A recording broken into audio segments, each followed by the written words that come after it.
Bismillahirrahmanirrahim. Assalamualaikum warahmatullahi wabarakatuh. Perkenalkan, nama saya Anissa Fitrah Umara, Magister Keperawatan, Spesialis Keperawatan Medikal Bedah.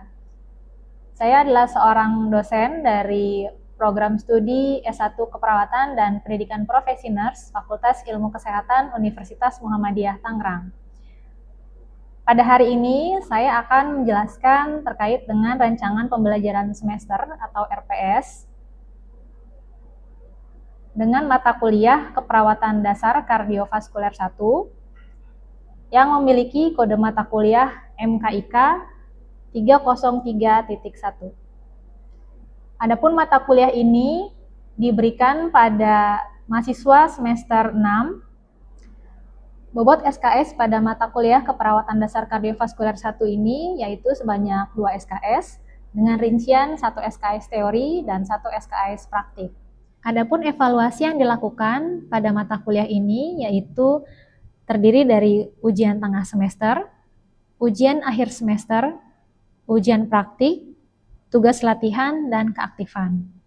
Untuk ujian tengah semester dengan bobot 20%, kemudian ujian akhir semester dengan bobot 20%, ujian praktik sebesar 25%, tugas dan latihan sebesar 20%, dan keaktifan sebesar 15%.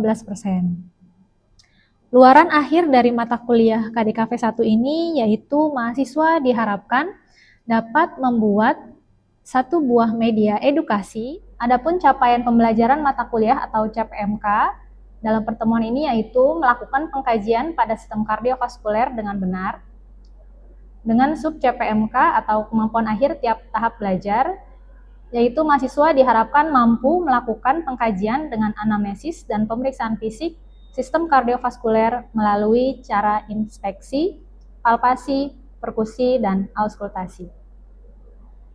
Demikian penjelasan RPS sebelum kegiatan pembelajaran dimulai pada hari ini. Kita akan lanjut dengan kegiatan pembelajaran di kelas. Terima kasih.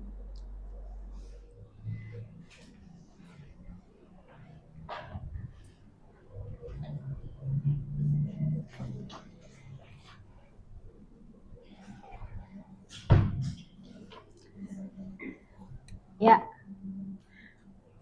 Bismillahirrahmanirrahim. Assalamualaikum warahmatullahi wabarakatuh. Waalaikumsalam warahmatullahi wabarakatuh. Kabarnya bagaimana hari ini? Alhamdulillah. Semoga semuanya dalam kondisi sehat, tanpa kekurangan apapun. Ya, pada hari ini sesuai dengan jadwal di RPS, kita akan membahas terkait dengan bagaimana melakukan pengkajian fisik pada sistem kardiovaskuler. Ya, sebelumnya di pertemuan pekan lalu kita sudah membahas terkait dengan anatomi dan fisiologi pada sistem kardiovaskuler. Ada yang masih ingat nggak? Ada berapa ruang jantung?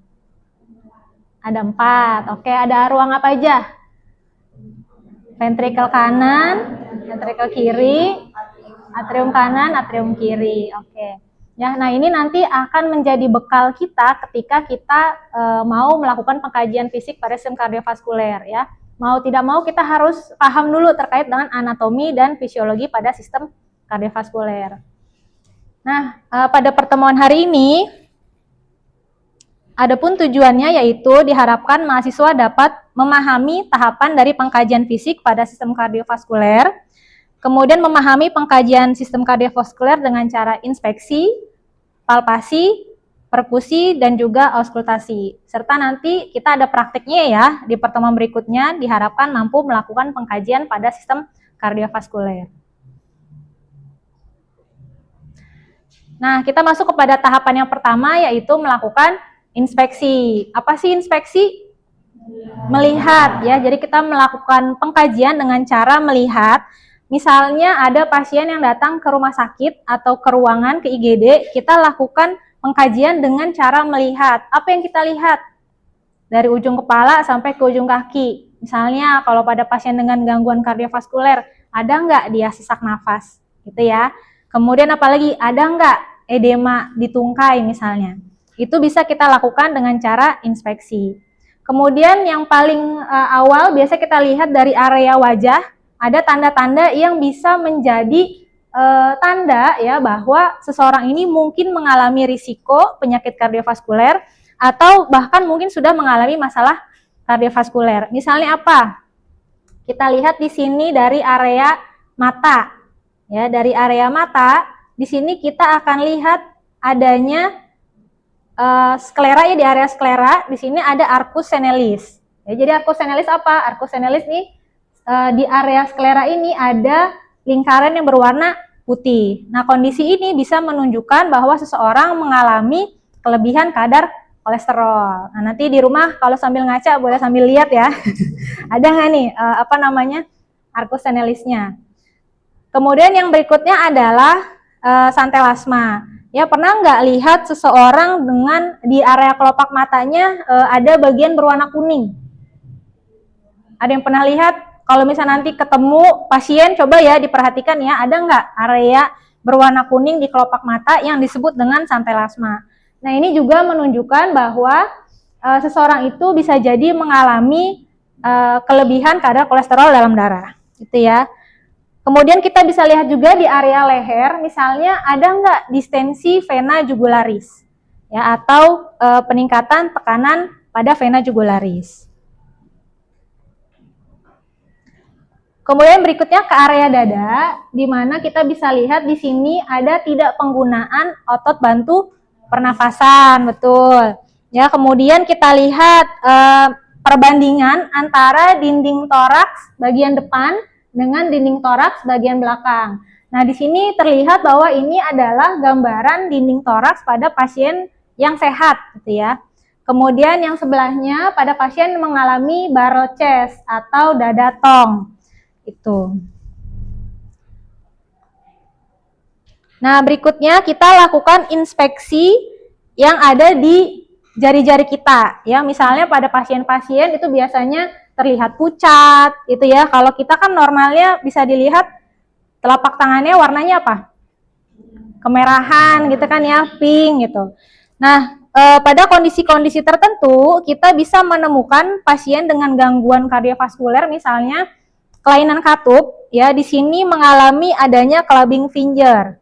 Ya, ini gambaran di mana pasien mengalami clubbing finger. Nah, kita juga bisa cek secara mandiri nih. Coba jarinya disatukan.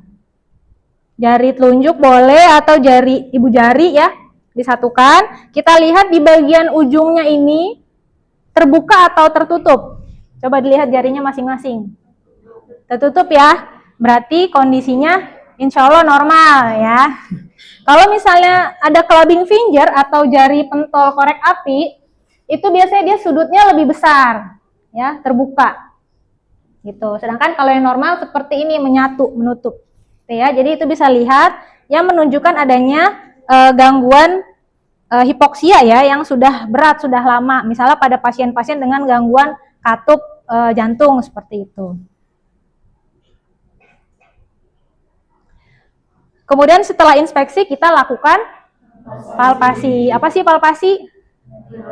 Diraba. Rabanya raba yang terapetik ya. Jadi kita raba area-area tertentu, misalnya untuk mencari pulsasi atau denyut nadi.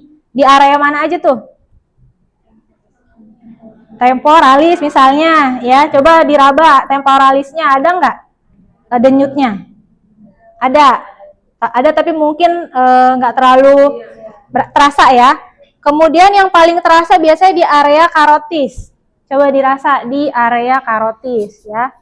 Di area leher denyutnya. Kemudian ada di bagian dada misalnya seperti area apex jantung. Kemudian di brachialis ya, di lipatan tangan kita coba palpasi. Atau misalnya yang biasa paling mudah kalau kita melakukan pemeriksaan TTV ya, tanda-tanda vital, kita ceknya di area radialis ya. Kita rasakan, tidak hanya kita hitung jumlah frekuensi nadinya, tapi juga kita rasakan kekuatannya, kemudian juga apalagi iramanya teratur atau tidak, gitu ya. Kemudian area femoralis, area popliteal dan juga dorsalis pedis. Nah, sebelum ke pengkajian berikutnya, Coba, masih ada yang ingat nggak berapa heart rate normal? Coba, ya Sekar mau jawab coba. Kalau kurang dari normal itu bradikardi. Itu dia 60 kali per menit. Kalau takikardi itu dia di atas 100 kali per menit. Oke, rentang normal frekuensi nadinya 60 sampai 100 kali per menit. Oke, good ya. Jadi kita harus tahu minimal normalnya itu berapa? 60 sampai 100 kali per menit. Kalau misalnya di bawah 60 kali per menit berarti bradikardi ya. Kemudian kalau lebih dari 100 kali per menit berarti takikardi.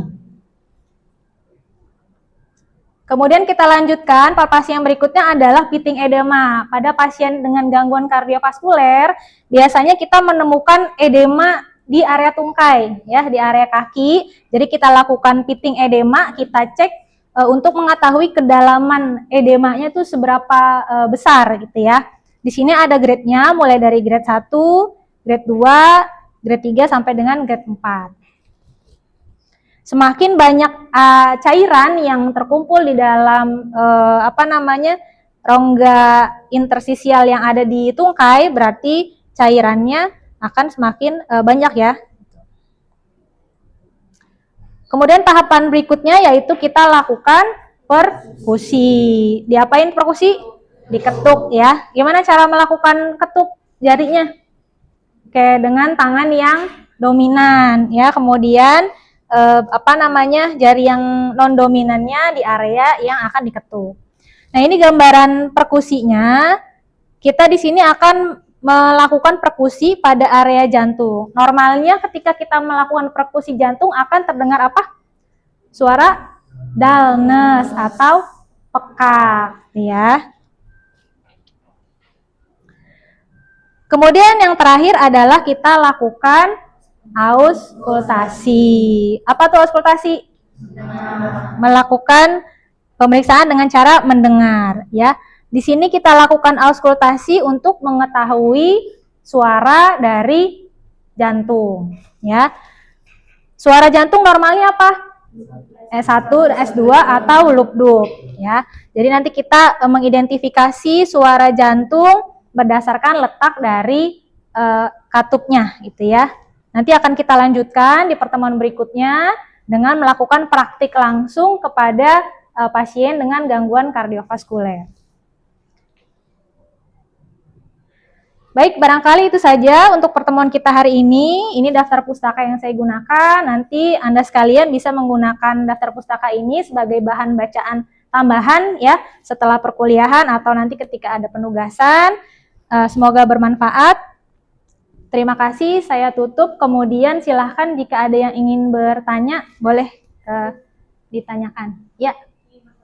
Tadi kan suara jantung normal itu bentuk ya. Kira-kira ada suara jantung normal tambahan lainnya? Nah, pertanyaan yang bagus ya. Ada nggak suara jantung yang tidak normal atau suara jantung tambahan? Ada yang mau jawab? Ya, jadi suara jantung tambahannya misalnya seperti apa? S3, ya, S4, kemudian galop dan murmur ya. Beda-beda nih. Kalau misalnya galop contohnya biasa kita temukan pada pasien-pasien dengan gagal jantung seperti itu ya. Ini gambarannya seperti suara langkah kaki kuda, itu derap langkah kaki kuda. Kemudian kalau yang murmur biasa kita temukan pada pasien-pasien dengan gangguan katup jantung gitu ya. Jadi seperti itu. Udah cukup jelas? Jelas ya, alhamdulillah. Sama-sama. Baik, dengan demikian tidak ada lagi yang bertanya ya. Oke, kalau misalnya ada yang kurang jelas nanti bisa ditanyakan di pertemuan berikutnya terkait dengan bagaimana menegakkan diagnosis keperawatan pada pasien dengan gangguan kardiovaskuler. Baik, kita tutup untuk perkuliahan hari ini dengan baca hamdalah. Alhamdulillahirrahmanirrahim. Semoga pertemuan hari ini bermanfaat untuk kalian ya. Saya tutup, wabillahi taufiq wal hidayah. Wassalamualaikum warahmatullahi wabarakatuh. Waalaikumsalam warahmatullahi wabarakatuh.